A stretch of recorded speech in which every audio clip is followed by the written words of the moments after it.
예, 이번에는 요한복음 13장 강의 자료의 3번 자료를 가지고 말씀을 나눌 겁니다.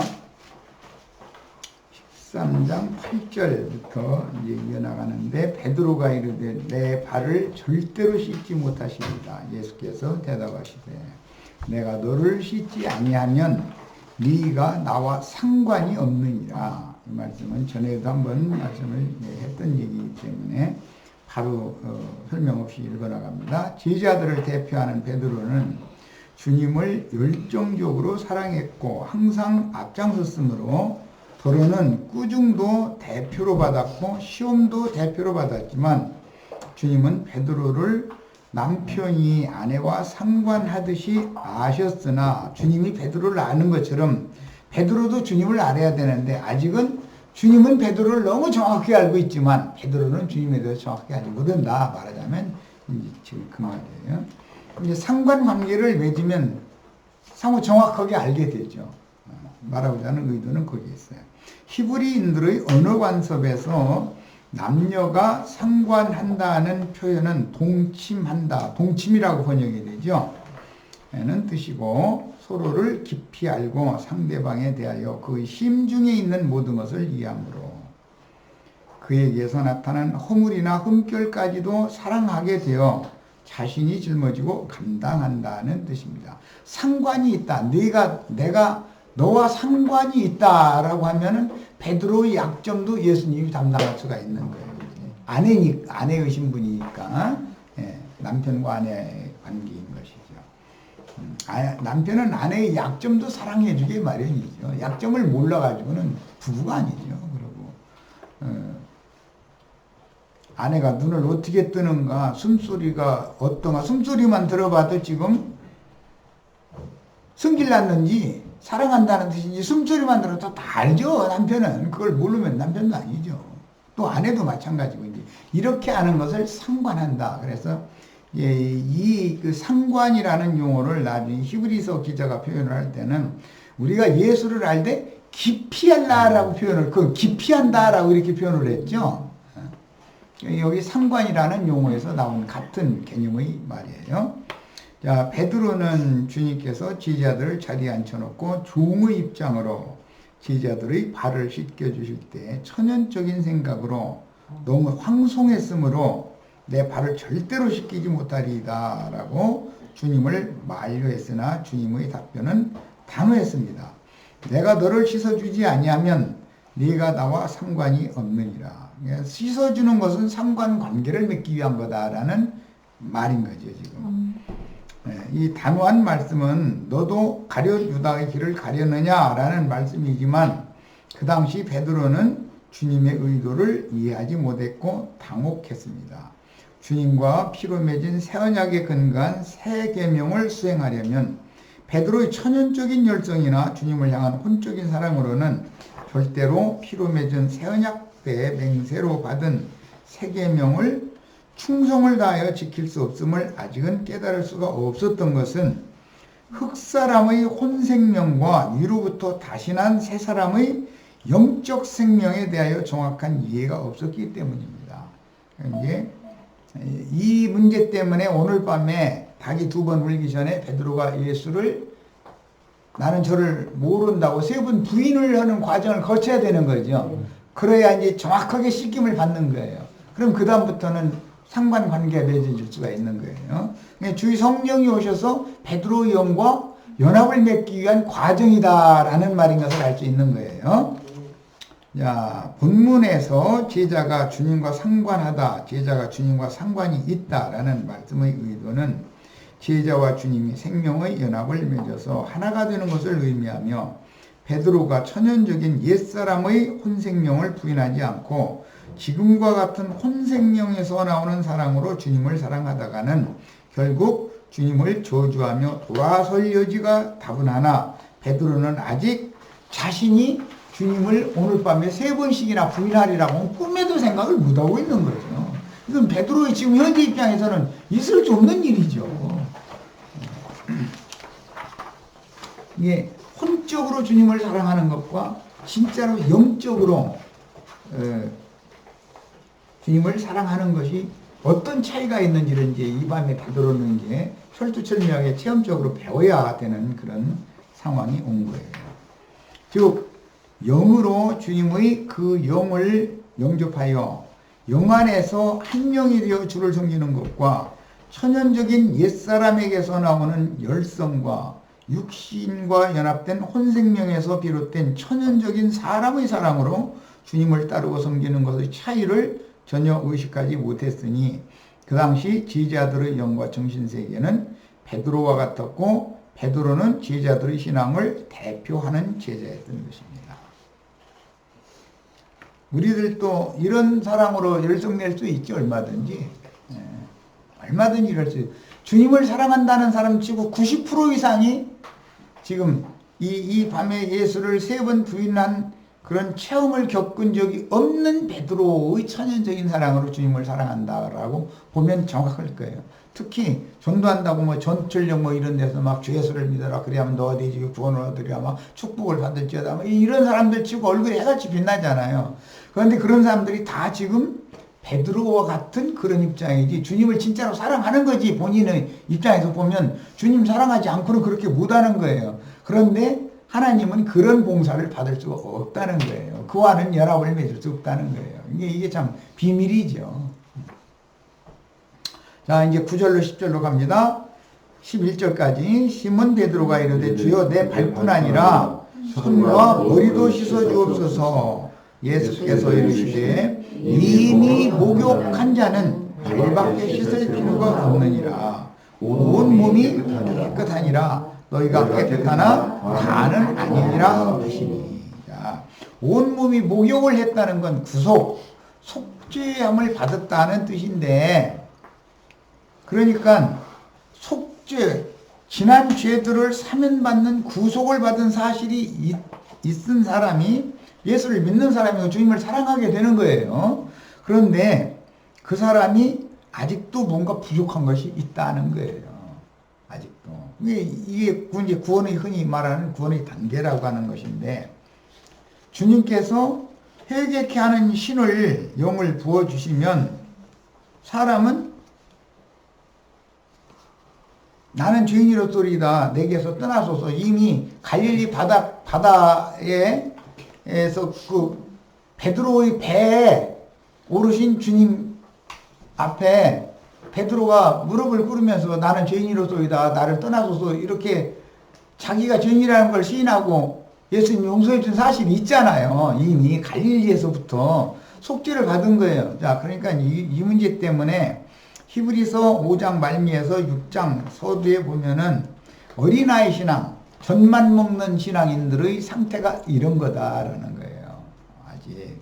그런데 이런 사람들이 성령에 참여받고 은혜를 맛보고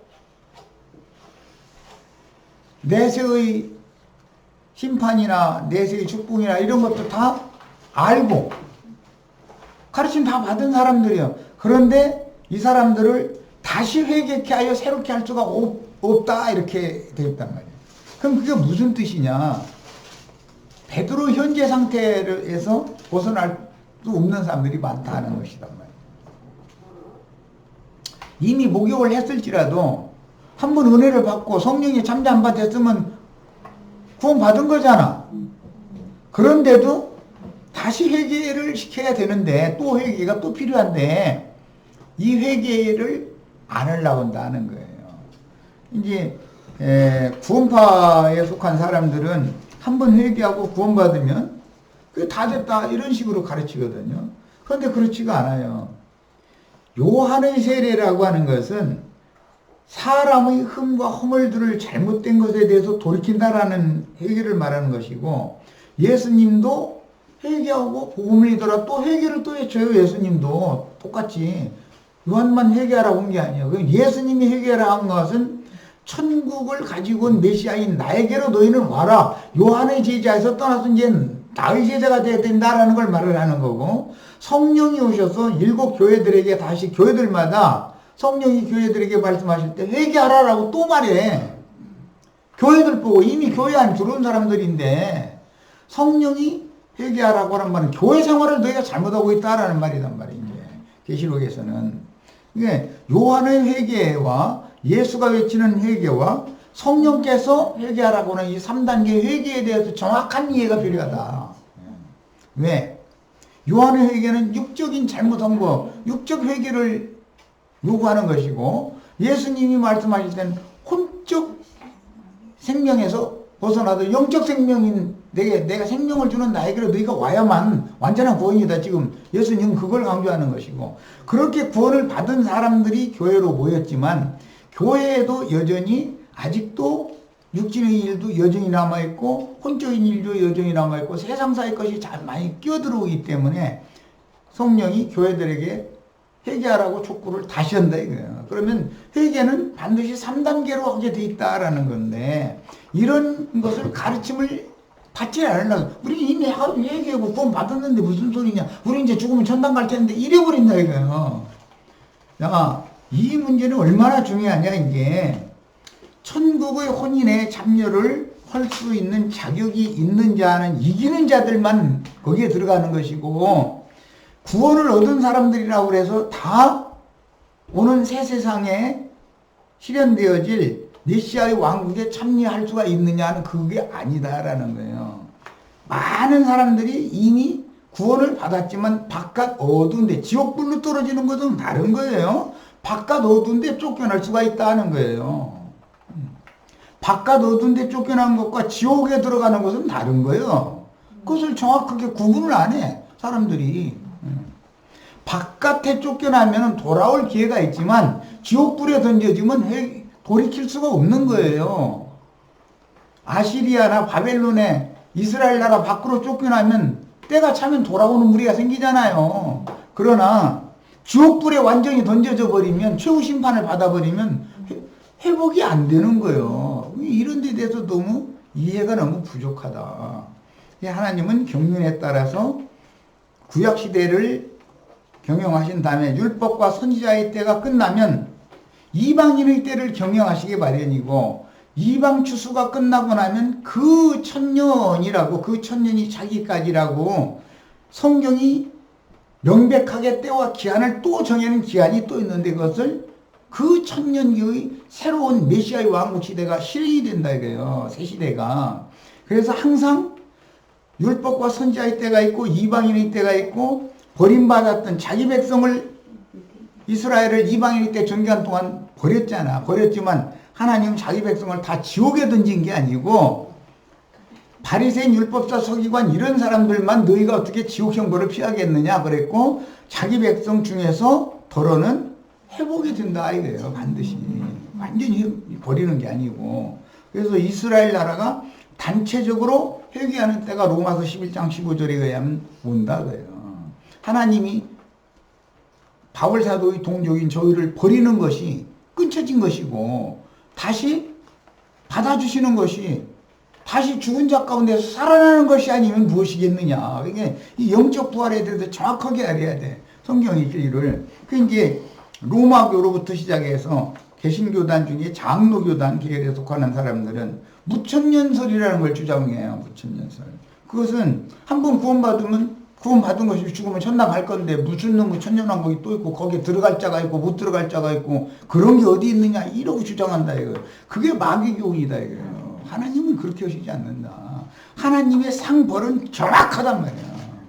그 사람이 교회 중에서 최후 이제 계시록의 회개, 교회 중에서 이기는 자가 되려면 일곱 교회들에게 회개를 외치는 성령의 음성에 따라서 회개한 사람들만 이기는 자가 되는 거기 때문에, 그 사람들만 천년 왕국의 상을 그리스도로 더불어 그 천년이 차기까지, 거기 관사가 붙어 있어요. 그것은 그 천년이라고 하는 것은 사람이 임의로 바꿀 수 없는 거예요. 이미 딱 정해진 관사가 있기 때문에.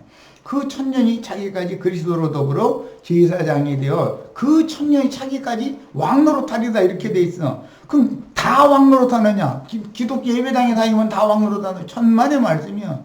구원파에 가면 다 왕노릇한다? 천만의 말씀이야. 그렇지 않아. 바깥 어둠에 끊침을 당해서 버림받는 자가 대다수고, 이기는 자들만 하나님의 상을 받을 수 있다 이거예요. 준비된 상을. 그래서 주님은 이제 계시록 맨 마지막에는 내가 줄 상이 내게 있다. 그러니까 너희는 죽도록 충성해라. 죽도록 충성하는 사람이 아니면 상에 참여하지 못하는 거예요. 저 사람들 기독교 예배당 열심히 다녔다. 구원파 뭐 그 목사님이 당신 구원받았다고 그렇게 말해준다 해서 구원받은 게 아니요. 이런 것을 정확하게 할 필요가 있다는 거예요. 자, 그래서 구약 성경에 속죄가 끝난 사람이나 속건제사를 하는 원리를 알아야 된다. 속건제라는 건 속죄제를 드려서 하나님과 화목된 사실이 없는 사람은 속건제를 할 수가 없는 거단 말이에요.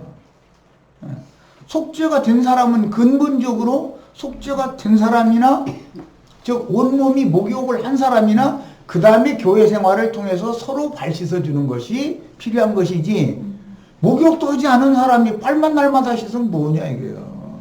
서로 없는 거지. 이런 이치를 너무 기독교계가 지금 오해하고 있다. 자, 이제 이 말씀을 더 나갑니다. 너희가 깨끗하나 다는 아니다 할 때, 다는 아니다 하면 한 사람 가르치다는 아니다 지금 그 말이거든. 제자로 주님이 이미 그는 제자가 아닌 걸로 알고 있거든. 그의 영을 주님은 다 보고 있기 때문에. 히브리서 10장 17절로 22절 인용구를 읽습니다. 또 저의 죄와 저의 불법을 내가 다시 기억하지 아니하리라 하셨으니 이것을 다 하셨은즉 여기 저의 죄와 저의 불법을이라고 하는 것은 지난 죄들과 모든 불의한 행동들에 대해서 용서를 해주신 다음에는 내가 다시는 기억하지 않는다라는 말이에요. 이건 요한복음에서는 뭐라고 말했느냐면 예수를 믿은 자는 사망에서 생명으로 옮겼느니라 라고 돼 있어. 그것은 온몸이 목욕을 한 상태다 이거예요. 구원을 받은 사람들이요. 그러나 그 다음에 사망에서 생명으로 옮긴 사람들에게 요구가 있다 이거예요. 그 다음에는 목욕을 이미 한 사람들에게 발 씻어라. 서로가 발을 씻어야 된다. 이 얘기를 요구해요. 교회 생활에서 계속해서 구원을 이루는 과정으로 들어가는 거다 이거예요. 영이 구원받았다 해서 그 사람이 구원을 다 이루는 것은 아니다. 지금 그 말이란 말이에요. 영은 단번에 사망에서 생명으로 옮겨지는 거예요. 믿는 순간에 복음을 믿을 때 회개하고 복음 믿으면 영은 구원을 받은 거예요. 그래서 영은 이미 영원롭게 하셨지만 그 혼 상태는 여전히 옛사람이 그대로 남아있을 수가 있는 거예요. 예배당 생활 수십 년 하는데도 조금도 바꿔지지 않을 수가 얼마든지 있는 거예요. 그러니까 기독교식의 그 구원파식의 구원을 너무 강조하면 안 된다. 그 굉장히 위험소지가 많은 거예요, 그게. 그리고 이제 그 구약의 율법에 보면 하나님이 경륜을 다루는 문제인데 이 문제는 구약 율법에 보면 여자가 결혼을 해가지고 아들을 낳으면 부정한 기간이 7일이고 그 다음에 33일을 부정하다고 보는 거예요. 그럼 도합이 40일이에요. 그런데 여자가 딸을 낳아. 그러면 14일 동안 부정하고 66일 동안은 부정기간인 거예요. 그러면 도합 80일이야. 그럼 40이 두 번 겹친다 이거예요. 40이라는 건 시험 연단 과정을 겪는 광야교회 생활을 두 번 해야 된다. 지금 그 말이란 말이에요. 그래서 율법 아래에서 구원을 받은 유대인들은 유대교라고 하는 어머니가 낳은 딸들로 보기 때문에 교회 시대 동안 버림받은 거예요. 그리고 나서 자기네 율법 시대 동안도 부정하다 해서 버림받아서 쫓겨났잖아. 아스리아나 바벨론이나 이런 강나라로. 교회 시대도 부정하게 봤던 거잖아. 그러나 오는 새 시대인 그 천년 시대가 되면은 이스라엘은 반드시 회복한다 이거예요. 그럼 14일 부정기간과 66일 부정기간 합쳐서 또 80일의 두 번 40년이라고 하는 그 부정기간을 두 번을 거쳤기 때문에 그래서 자기 백성이지만 그렇게 완전한 자들로 하나님의 나라를 상속하는 후사를 삼는 문제이기 때문에 계시록에 보면 백성, 계시록 21장에 보면 백성, 양무리는 백성이라고 되어 있고 후사들은 내 아들들이다 그랬어. 우리는 아들 되는 신앙을 믿는 거예요, 지금. 하나님의 아들 되는 신앙. 하나님의 아들이 되어야 하나님 나라를 유업으로 받는 거다, 이거예요. 하나님 백성들을 다스리는 왕 노릇을 하는 사람을 지금 빼내는 것이 더 중요하다. 하나님의 관점에서 보면 그 말이에요. 그래서 그리스도로 더불어 그 천년이 차기까지 왕 노릇할 자들은 수가 많지 않은 거다, 이거예요. 백성은 부지기수지, 백성이야. 이런 원리를 알아야 돼. 성경에는 항상 비밀로 뭔가를 이렇게 경륜을 감춰놓고 있기 때문에 로마교나 개신교 교단, 장로교단 사람들이 주장하는 무천년설 이런 거에 미혹됐다면 큰일 난단 말이야. 자, 그 다음에 19절. 그러므로 형제들아 우리가 예수의 피를 힘입어 성소에 들어갈 담력을 얻었나니 그 길은 우리를 위하여 휘장 가운데로 열어놓으신 새롭고 사한 길이요 휘장한 곳 좋은 이책이라. 이건 지난번에 내가 이제 뭔가 때문에 많은 설명을 했는데 이것은 둘째 휘장이라 그래요. 이것은 육적 자아를 상징하는 말이다. 혼생명이 처리되어야 된다라는 걸 강조하는 것이다. 성막이라고 하는 것은 마당으로 들어가는 문은 항상 개방되어 있어요. 이것은 사람의 눈, 코, 입, 귀, 살갗을 상징하는 거예요. 밖에 있는 사물은 밖에 있는 눈, 코, 입, 귀, 살갗을 통해서 사람의 마음 안으로 이렇게 들어오는 것, 생각이라는 눈을 통해서 들어오는 것이거든. 또 마음이 있던 것이 밖으로 나갈 수도 있는 것이고 말이나 어떤 행동으로 나가는 것이니까 마음이 있던 것이 나가는 거예요, 그거는. 자, 그런데 성막의 휘장으로 덮여있는 그 문은 첫 번째 문은 휘장이라고 그러고 두 번째 지성소로 들어가는 문이 있는데 그건 둘째 휘장이라고 그래. 그래서 육신의 생각도 있지만 마음의 생각이라는 것도 있고 영의 생각이라는 것이 있다. 문은 3단계로 있는 것이다 말이야. 항상 하나님의 영광 앞에까지 나가려면 3단계를 거쳐야 된다. 그래서 회개를 3번 성경이 요구하는 거다라는 거예요. 이걸 알아야 돼.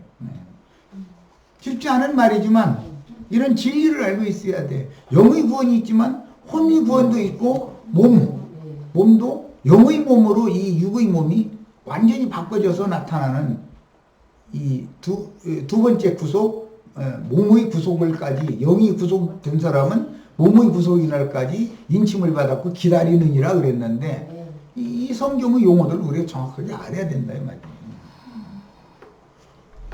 자, 그 다음에 이제 21절 또 하나님의 집 다스리는 큰 제사장이 되심에 우리가 마음에 핏부림을 받아 양심의 악을 깨닫고 몸은 맑은 물로 씻었으니 참마음과 온전한 믿음으로 하나님께 나아가자. 이게 굉장히 중요한 용어들이 사용이 됐는데 참마음, 거짓된 마음이 있다는 뜻이잖아. 부패한 마음이 있다는 뜻이잖아. 참마음이 있으니까 부패한 마음이 있으니까 참마음이라는 대비되는 용어가 있는 거예요. 그 다음에 건전하지 못한 믿음이 있다 이거예요. 온전치 못한 그런 믿음이 있으니까 온전한 믿음으로 하나님께 나아가자. 이거는 하나님께 나아간다는 것은 하나님의 영광 앞에 나가는 걸 말하는 거예요. 쉬운 자까지 나가는 걸 말하는 지성소위. 우리는 여기까지 세 번째 단계까지 완전한 구원을 다 이루셔야 되겠어요. 이걸 추구하는 거. 우리는 기독교인들이 이 신앙생활하는 것과는 뭐가 우리의 가는 길이 뭐가 다른지 생각을 해보셔야 돼. 오늘 우연찮게 예수님이 오셔서 내가 곧 길이요 진리요 생명이다 이제 이러셨는데 우주 가운데 그 누가 내가 길이다라고 선포한 사람이 있어요? 없어요. 여호와 영광 앞에 나갈 수 있는 길은 예수님 자신이다 이거예요. 다른 누구를 의지해서는 절대 석가모니 의지해서 못 간다. 하나님의 영광 앞에는 예수 그리스도 그분만을 의지해서 갈 수 있는 거예요. 그분이 가신 길을 우리가 뒤따라 갈 때만 거기에 이를 수 있는 거예요. 이게 오전 시간에 말씀을 나눴던 중점이었어요. 이런 문제에 관해서 우리가 깊은 인상을 다 받으셔야 되겠어요. 이 성경의 가르침들이 너무 이제 혼잡된 상태이기 때문에 이런 것을 강조를 안 할 수가 없어요. 기독교계에서는 그냥 두리뭉실하게 가르쳐버리는 거예요. 그러다 보니까 뭐 한 가지 물어봐도 명확한 게 없어. 이상하게 사람들이. 왜 그럼 그런 현상이 오는가? 가르치는 선생이 자기 자신이 성경 진리에 대해서 그 사람이 아는 것이 거기까지밖에 미치지 못한다 이거야. 그러니까 그가 가르친 제자들이 뭐를 알겠어 알기를. 그 선생을 뛰어넘는 사람이 어디가 있어. 그리고 세상 교회 목사들은 자기 뛰어넘는 걸 거부하는데 그걸 싫어하거든. 목사가 뭔 일이 있어서 어느 일부러 어디 부흥회나 어디 일부러 갔다 예를 들어서 부목사가 이제 한두 주간 이제 교회를 맡았어. 부목사님 소문이 막 그냥 온 교회 자자해. 그러면 다음 달 보면 부목사님 안 보여. 왜 그러겠어요? 자기 위치가 위태롭다고 느끼고 경쟁자로 본다 이거요. 그분을 세워야죠. 그분이 더 나으면 당연히 그렇잖아요.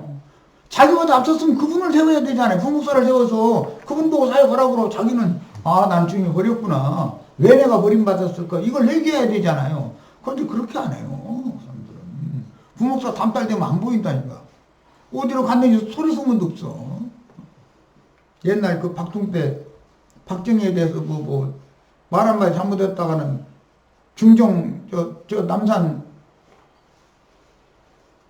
끌고 가가지고 소죽음 시켜놓고서 겨우 병원에 나오면서 내보내면서 이거 알지? 해서 내보내거든. 그럼 그 정권이 끝나야 내가 거기 가서 이 고생을 하다 이 병신 돼가지고 왔다 이러지. 그 전에는 너 왜 무사없이 어디 갔다 왔길래 쫄록쫄록 병신으로 돼가지고 왔어? 그러면 입 다물고 있는 거예요. 입 벌렸다 죽으니까. 세상 나라의 그런 하는 짓거리를 보면서 우리는 뭘 생각해야? 교회가 영의 세계가 그렇다는 것을 반영하는 것이 세상 나라에 그렇게 나타나는 것이거든. 불의하고 포악한 짐승들의 세계는 다 그런 거거든. 그래서 교회 생활이라는 것을 허탄하게 해서는 안 되겠다. 이 시간 이걸 강조합니다. 자, 그 다음에 제사법을 인용하신 이 본문 말씀은 제물을 하나님께 드리기 위해서는 반드시 먼저 성소의 물로 전신을 씻은 후에 목을 따서 피를 흘리고 제물을 끌고 오면은 제물을 그대로 먹다는 게 아니에요. 반드시 목욕을 먼저 시켜요. 반드시. 그래서 성막에는 물 깃는 여인들이 있었고 번제단에 나무를 계속 태워야 했기 때문에 나무 패는 자들이 있었던 거예요. 그래서 마른 나무, 참나무 이걸 11조로 바쳐야 됐던 거 아니에요. 이스라엘 백성들이. 마른 나무, 참나무 11조로 바치는 게 뭔지 아시죠? 육에 속한 사람들을 전도해서 육은 불태워야 돼요. 육을 기독교시고 육신이 천당에 가요? 이렇게 만들어야 된다 이거예요. 그러니까 정상적인 하나님의 말씀을 가르치는 교회에는 육으로 뭘 행하는 것을 못하게 해야 된단 말이에요. 당신이 그 육성이라고 하는 것은 죄성과 마찬가지이기 때문에 그것은 불처질러야 되는 것이고 번제단에서 태워져야 되는 것이고 그 체험을 가지고 있어야 되는데 그게 내가 예수의 흔적을 가졌다 이렇게 말을 하는 거예요. 쟤는 남는 거니까 나무가 타면. 지금 베드로가 이 밤에 베드로 옛사람은 태워지고 쟤만 남는 경험을 한다 이거예요. 그 쟤를 가지고 진박 쟤를 보관하는 곳에 잘 보관했다가 속죄절일 날 흐르는 물을 떠다가 잿물을 만들어 가지고 온 백성들을 목욕을 시켜주는 거예요. 속죄절일 날 목욕하는 날이잖아요. 백성이 뭘로 해야 돼요? 잿물로. 우리나라 현대어로는 양잿물이라고 그러죠. 때껍데기 찌면 빨래 때껍데기 안 벗겨지면 어떻게 해요? 잿물 넣고 양잿물 넣고 폭폭 삶아야죠. 그리고 이제 돌멩이 위에다 올려놓고서는 발맹이질 하면은 때 쏙 빠지게 돼 있어. 이것이 사람 구원하는 방법이다 이런 말이야. 그런데 세상 교회 사람들 떼껍질 빼주려고 하면 가만히 있어요? 왜 자존심 건드리냐 이렇게 나오면 방맹이질은 못 사치고 물도 못 찍어 발라 잿물은 못 사치고 예수님이 말라게 선지자에 보면 예수님이 무슨 모습으로 오신다고 했어요? 표백하는 잿물로 온다고 해서 표백하는 잿물로 성령이 오신다는 뜻은 이런 뜻이다 이 말이에요. 뭘 표백을 해야 돼요? 내 영혼 표백을 하러 예수님이 성령이 오는 거지. 그렇잖아요? 이런 말을 전혀 들을 기도 없고 이런 얘기하면은 그냥 이상한 소리만 한다 해서 뭐 주의 성령이 오시면 잿물로 와 예수님이 잿물이야? 뭐 이러고 따지고 아니 성경이 그렇게 온다고 돼 있잖아. 요한은 어떻게 온다고요? 표백하는 잿물로 온다고 돼 있어요. 네. 표백하는 잿물로 오시면 뭐요? 양심의 악을 깨닫고 몸을 맑은 물로 씻었으니 참마음과 온전한 믿음을 하나님 게 나가게 만들러 주의 성령이 오신다 그 말이잖아. 이 구약 성경, 신약 성경 금방 이해가 되고 매칭이 되죠. 내 영혼은 때꼽제가 껴도 비벼도 별짓을 다 해. 안 씻어져. 때꼽대기가 안 빠져. 그러니까 예수님이 잿물로 오시는 거예요. 잿물로. 그 말은 무슨 뜻이야? 나를 번제단에 올려놓은 제물로 나를 태우기, 내 육을 태우기 위해서 나의 인성이 가시나무잖아. 참나무잖아. 탁탁 튀겨가면서 잘 타는 거지 뭐. 이걸 다 불사르고 나면 재가 남는데 재를 모아뒀다가 흐르는 물, 생수, 주의 성령과 섞어서 생수에 타가지고 그걸로 목욕을 시킨다. 속죄. 이스라엘이 속죄절이라는 거 하는 일이 목욕하는 날이 이스라엘 백성들이 뭘로 잿물로. 그래서 성령께서 하시는 일이라는 거예요. 이런 완전한 구원을 다 받으시기를 바라요. 하나님의 구원이 얼마나 완전한지를 알아야 돼. 근데 뭐 가르치는 목사부터도 이게 뭔 소린지를 모르고 앉았으면 뭐 어느 천년에 그런 사람들 앞에 가서 가르침을 받아서 자신의 각자의 양심과 마음에 핏부림을 받고 깨끗게 함을 받는다는 게 교리로 알고 있어서 되겠냐 말이야. 이건 실제적인 영적 체험이 중요한 것이지 믿음으로 화합하는 게 중요한 것이지 교리적인 구원 받아가지고 되겠어? 교리한다고 예수님 앞에 가서 주님의 그리스도 심판대 앞에 가서 예수님 나 성경 몇 장 몇 절도 알고 몇 장 몇 절도 알고 해가면 성경책 넘기면서 따질까요? 성경책으로 맞아요. 예수님 야 너 성경 잘한다 야 그래 같이 한번 읽어보자. 그게 다 내가 한 말인데 너 나보다도 더 똑똑하다 그러면 뭐라고 할래? 목사님들 너무 지나치게 똑똑해. 내가 보기에는 금방 떨지 말아야 돼. 주님 앞에서 말씀이 나를 심판하는 것이지 내가 말씀을 재단하는 게 아니야. 말씀 가지고 장난치면 안 되는 거라고. 그렇잖아요. 우리는 피조물인데 이 말씀을 있는 그대로를 받아들일 줄 알아야 된다 이거예요. 야, 이는 자기를 팔자가 누구인지 아십니라. 이 말은 너희 중에 너희가 깨끗하나 다는 아니라 했기 때문에 이는 자기를 팔자가 누구인지 아십니다.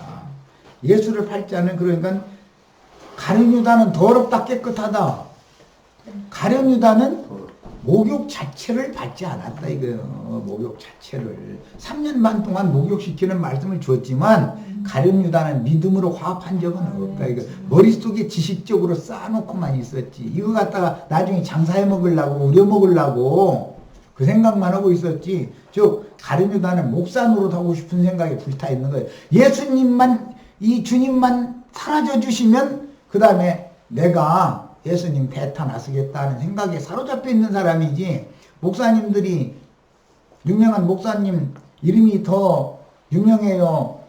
그들 명함에 무슨 불의 종 무슨 능력의 종 해가면서 명함 가지고 돌리면서 막 돌리죠. 거기 예수 이름 한자나 있어요? 예수 이름은 다 있지도 않아요. 그 인간 이름만 거기 앞뒤로 빡빡해. 무슨 신학교에서 무엇 받고 뭐 어디 가서 신학도 막 5가지 6가지 해가지고 이러고 앉았고 예수님보다 더 유명해. 지가 예수님 자리를 그렇게 차지한 거 아니야. 그게 뭐예요? 원래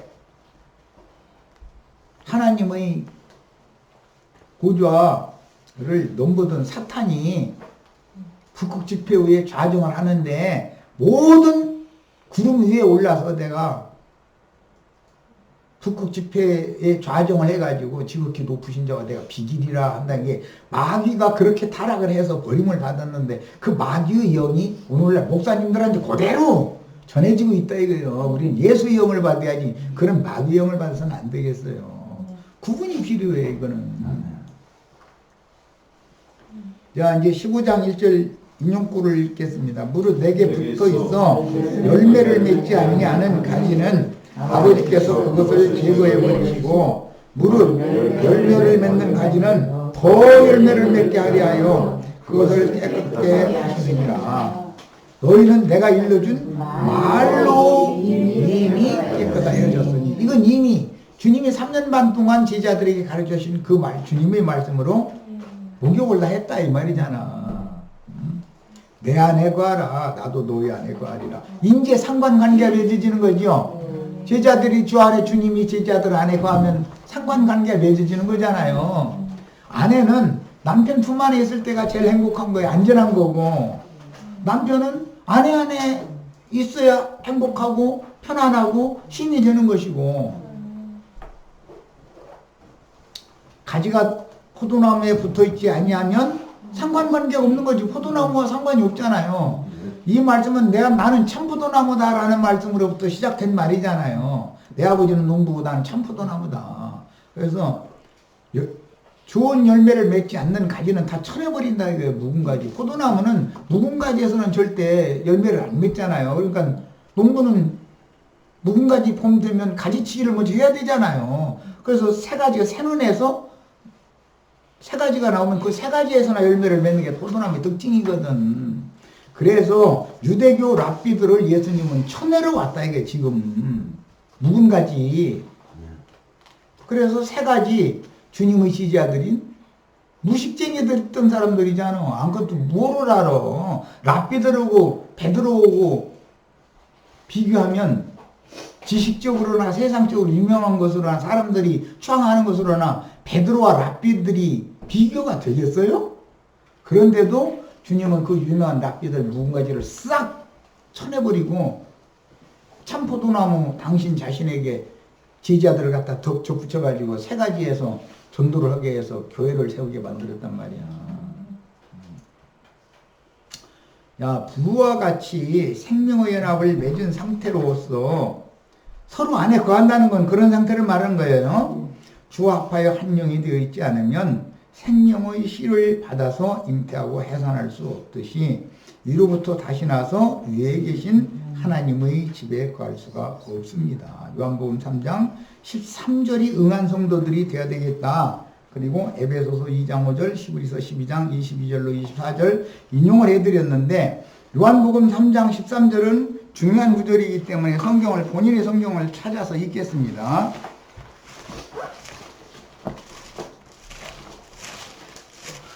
요한복음 3장 13절에 니고데모와 대화 중에 하시는 말씀이에요. 니고데모와 대화를 하는 건 니고데모는 유대교의 랍비였죠. 유대인의 선생이잖아요. 예루살렘 성전에서 지금 대화하는 중이에요. 뭐에 대해서? 거듭남에 대해서 대화하고 있는 중이에요. 그렇죠? 자, 13절 읽습니다. 하늘에서 내려온 자, 이가 있어요. 이가 있어. 이 나나주에 이 뭐라고 되어 있어요? 곧 하늘에 있는 인자예요. 이걸 빼놨어요. 개혁성이 이해가 안 되는 거예요. 이 로마교 사람들이나 개신교 이 사람들은 아니 하늘에서 내려왔는데 그분이 하늘에 계시는 중에 현재 지금 성경의 원문이 이렇게 돼 있어요. 이게 헬라어에는. 그러니까 이게 이해가 안 되는 거예요. 하늘에 내려왔으면 땅이 있어야 되는데 하늘에 있는 인자 외에는 하늘에 올라간 자가 없다 이렇게 하니까 이 말이 이해가 안 되는 거. 그 구절을 싹 빼버린 거예요. 하나님 말씀 있는 대로 해야 돼요? 빼야 돼요? 있는 대로 해야지. 응? 아, 시간이 다 됐어요? 아니, 5분 남았어요. 5분 남았어요. 네. 하나님의 말씀에 이해가 안 돼도 있는 대로 그대로 기록을 해서 후대기에 남기고, 말씀이니까 사람이 임의로 빼거나 더하거나 하면 안 되잖아요. 그대로 하고 이게 뭔 뜻인지를 주의 성령께 구해야죠. 가르쳐달라고. 자, 예수님이 계신 성전은 그곳이 바로 참 하늘이다 이거예요. 예수님의 생각에는 예수님이 계시면 그곳이 하늘이에요. 하나님 어디에 계셔요? 하늘에. 하늘에 계시죠? 예수님이 계신 곳이 하늘이에요. 예수님의 생각은 하늘에서 내려왔지만 내가 있는 곳이 하늘이다. 지금 이 말을 한 거예요. 예수님은 하늘로부터 너는 다시 나야 되겠다. 이 말은 나의 말을 듣고 너 거듭나야 되겠어. 이 말을 하는 거예요. 그러면 하늘로부터 나면은 하늘에 앉혀진 사람이 될 것이고, 땅에서 나면 아담은 땅에서 취했죠. 땅의 사람이 될 거다. 너는 유대인의 랍비인데도 불구하고 내 말을 그래도 못 알아들어? 이랬잖아요. 이렇게 중요한 말인데도 이런 것을 목사님들이 안 가르쳐. 왜 그래요? 몰라요. 모르니까. 맞아요. 몰라서 그러는 거예요. 무지하면 망하는 거예요. 내 백성이 무엇이 없어 망하는 도다? 내 백성이 지식이 없어서 망하는 도다. 지식이 없으면 망하는 거예요. 예수님이 계신 곳이 하늘이에요. 그 히브리서엔 참 하늘이라는 말이 그래서 나온 거예요. 창공 하늘에 예수님이 있다는 말이 아니잖아. 나는 참 포도나무다 그러면은 밖에 세상에서 농사 짓는 그런 포도나무는 비우고 내가 진짜 포도나무다. 창세기에 나오는 생명나무라는 게 바로 나다. 지금 그 얘기하는 중이잖아. 그런데 이렇게 이해가 안 된다 이거예요. 그럼 예수님이 계신 곳이 진짜 하늘, 참 하늘이다 이거예요. 예수님이 계신 곳이. 죽으면 천당 간다 해도 그곳에 가봤던 예수님이 안 계시면 거기 하늘이에요? 지옥이에요? 지옥이요. 이것을 너무 몰라. 시작부터 안 돼 있기 때문에 거듭나지도 않았기 때문에 몰라. 이 사람 답답해 죽을 일이 아주. 예수님은 예루살렘 성전에 계셨어요. 물리적으로는 니고데모도 성전에서 만난 거예요. 그 성전이 하나님의 집이요, 예수님의 집이요. 그건 표상이요. 예루살렘 성전은. 그런데 거기에 유대교 대제사장들이 다 자리 차지하고 앉았죠. 그래서 헤롯 왕궁, 유대인의 왕은 예수님이잖아요. 그런데 이두메 사람인 헤롯이 왕궁에 앉아있고 대제사장이 예수님인데 가야바가 예루살렘 성전에 대제사장 관저에 앉아있고, 그러니까 여우도 굴이 있고 공중에 나는 새도 둥지가 있건만은 인자는 머리 둘 것이 없도다. 그게 무슨 뜻이요? 여우라는 건 헤롯 유대인의 왕, 거짓 왕에 대해서 하는 말이요. 여우굴이요 그게 왕궁이. 예루살렘 신전이 대제사장이 심우해야 되는 집이잖아요. 대제사장을 통해서 모든 죄인들이 하나님 앞에 연락되는 거 아니에요. 그런데 유대교의 대제사장이 누구를 구원할 수 있단 말이에요. 누구를. 거기를 차지하고 있는 거예요. 예수님의 거처를. 그러니까 인자는 머리 둘 곳이 없다 그런 거예요. 그래서 주님이 머리 둘 곳을 새로 세우는 것이 교회다 그 말이에요. 그것을 방해하는 묵은 가지들을 다 쳐내고 새 가지를 돋아나게 만들어서 예수 그리스도는 참 포도나무일 뿐 아니라 다윗의 뿌리도 되지만 가지도 된단 말이에요. 예수님이. 예수의 가지가 제자들이기 때문에 제자들을 통해서 전도를 하게 해서 사람을 얻어서 예루살렘 교회를 세우고 안디옥 교회를 세우는 얘기예요. 자, 첫 시간 여기까지 마칩니다.